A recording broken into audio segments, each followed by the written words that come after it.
Hey, everybody, welcome to the Multipliers Leadership Podcast.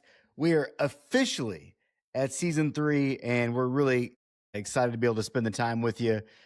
But before we get going, I really would just want to talk about something that I think most of us face. And as I talk to leaders or just people all over, there's a common trend that happens when I talk to somebody. And when we ask them how they're doing or what's going on, a few of the same things get mentioned almost every time. It's I'm tired, I'm busy, I just have a lot going on. And we wear it almost kind of like a badge of honor sometimes.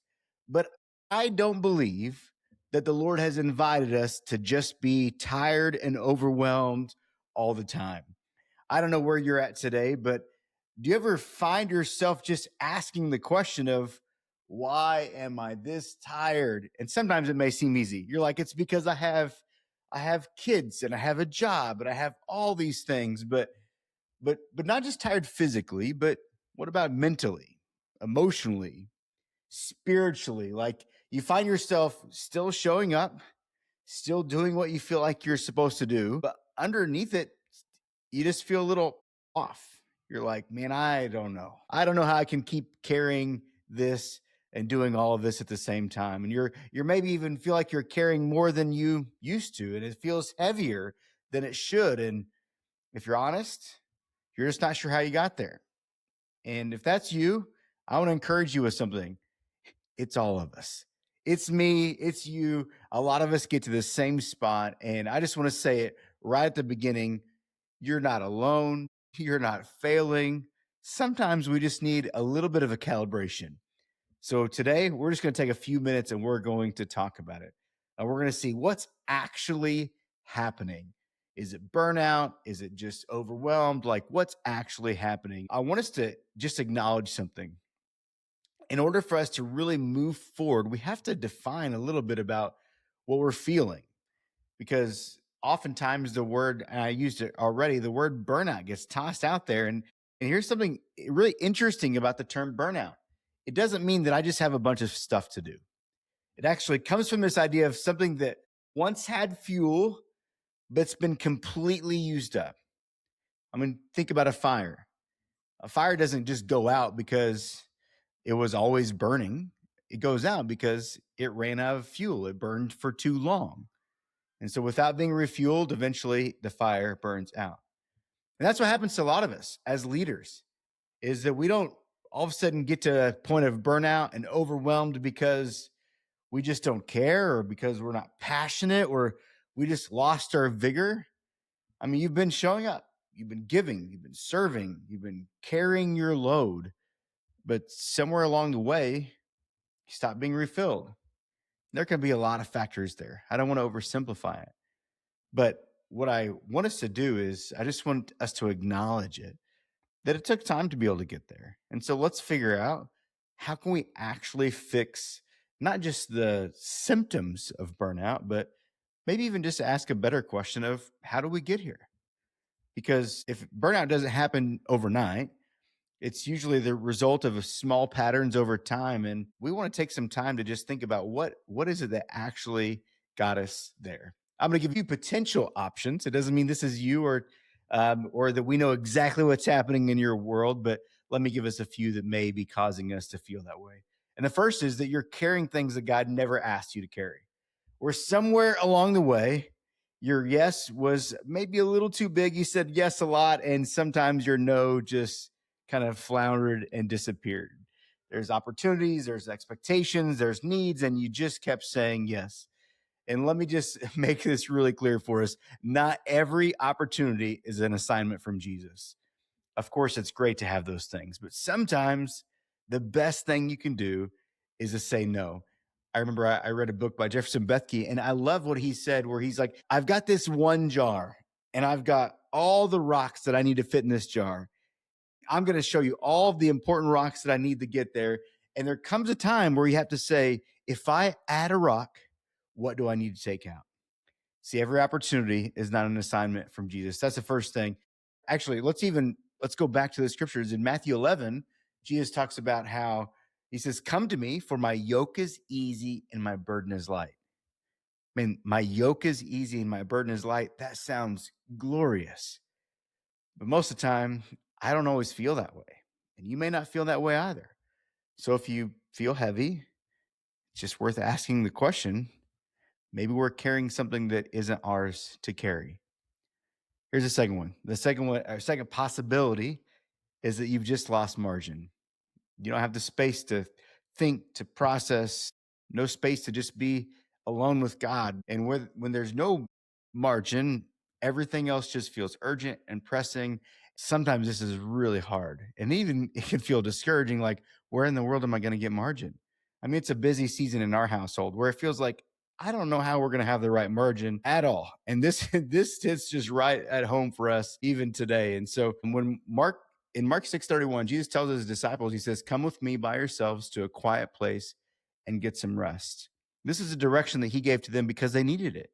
And the same thing for us. When we look at our lives, I was actually at a breakfast meeting recently, sitting with a leader, and the leader said this. He says, "I want to be able to fight for like 50% margin in my life." Kind of an absurd number. If I'm really honest, that number is ridiculous. No one has 50% margin in their life. He said, "But if I can fight for 50, I'm hoping that maybe I can land somewhere around 25, 15. So that way, when unexpected things come, as they do, my time isn't hijacked, my mind isn't hijacked, my spirit's not hijacked, and I can actually pay attention to those things."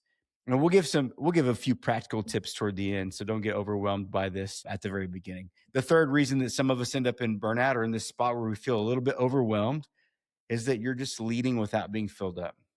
You're pouring out constantly, but you're not taking the time to pour into. This kind of goes hand in hand with margin.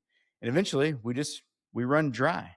Isaiah 40:31 says, "Those who hope in the Lord, they will renew their strength." And goes on to say, "They will mount up with wings like eagles." I mean, this is a powerful verse. This is a fun verse. I love this passage because it's very much a cause and effect. Those who hope in the Lord, they will renew their strength. I have to remind myself that there are days I don't feel strong and I don't feel like I have what it takes. But it's because I need to put more hope in the Lord. I think it goes back to our margin piece as well. Here's a fourth thing. Fourth reason some of us end up in this spot is that you're just trying to meet a standard that God didn't set. And I see this happen all the time, where we have this guilt and this worry and this concern that we're just not doing enough. I get the opportunity to hang out with a bunch of guys at a Thursday morning men's group. And we've talked about how if we were to ask the question of should I be praying more or do I pray enough, all of us would say, "Oh, I need to pray more." And we have this all of a sudden guilt and pressure that no one's asking us to take on, where we don't pray enough, we don't give enough, we don't sacrifice enough, we don't lead well enough, we don't grow fast enough. And so this subtle judgment that's not from the Lord begins to suck the energy out of us. I mean, it's one of the most common things that we do as believers is that we just think we've got to be doing all these things. We've got to be impacting more people. And before we know it, we set this standard that God never gave us. And even when we're being faithful, it still feels like it's not enough and we're not measuring up. Burnout, frustration, being overwhelmed can also be from this. And it is not only draining, but it's debilitating. Of course, the Lord wants to invite us into more and new seasons, but it reminds me of there's a story in Elijah. It's 1 Kings 19, and it's a beautiful story. Elijah just has this massive victory. He's literally praying down fire from heaven. God shows up in power, miracles happen. I mean, it's a phenomenal moment. And it's a moment where most of us would say, "Hey, that's success. That's amazing." But what happens right after that is Elijah crashes. He's exhausted. He's discouraged. He goes so far as to say, "Lord, will you just take my own life?" But watch this. God doesn't respond with correction. "Elijah, you just need to do more. Elijah, you need to get your act together. You need to have more faith." Instead, God lets him rest. He feeds him, and then he gently brings him back into his presence. Before any direction, before any correction, God met his physical and his emotional need. And then he said, all right, let's go. And I believe that matters because oftentimes we think that it's this big, grandiose spiritual thing we've got to fix, but sometimes it's just the simple things of finding time to rest and take care of ourselves, our mind, our heart, our soul, our body, all of those things. So, what do we do with all this? I want to keep it really simple as we wrap today, because if you're tired and overwhelmed and frustrated, you're like, I don't want to listen to a long podcast, and I don't need 15 steps. The first is just to identify the root. Don't just say, "Man, I'm just tired." Ask, what am I carrying that's not mine to carry? Maybe where have I lost some margin? There's a great book and ministry called White Space by Juliet Funt. She talks about creating white space in the calendar. How can I just create the margin? Whether it's a car ride or whether that I'm just spending time praying and talking with the Lord, or maybe it's a little bit of a late night where you put the kids to bed and you have that moment that you get to spend with Him. Or maybe where have I stopped being filled up with the Lord? Where have I let my root not be connected to the taproot of relationship with the Lord? The second is to release one thing. You don't have to fix everything today. You're not going to instantly feel less overwhelmed, but figure out what is it that I need to release that maybe isn't mine to carry. One commitment, one expectation, a weight that doesn't belong to you. And all right, this is something if the Lord invites me to it, I'm going to give this up so that way I cannot be overwhelmed and burned out. The third is just create a small space to be filled. I already started to say this earlier, but if your life feels overwhelming, your plate's already full, just start with something small. Start with a small time where you just go out and take a 5-minute walk around the block or 10-minute walk around the block and just walk with the Lord without needing to produce anything, and just let Him refill what you need. Oftentimes we have a list of like, man, if God did this, I'd be okay. But sometimes we just have to go to God and say, God, I don't even know what I need right now. So will you just meet me here? Will you just meet me here and fill me afresh with you? I want to remind you of this today.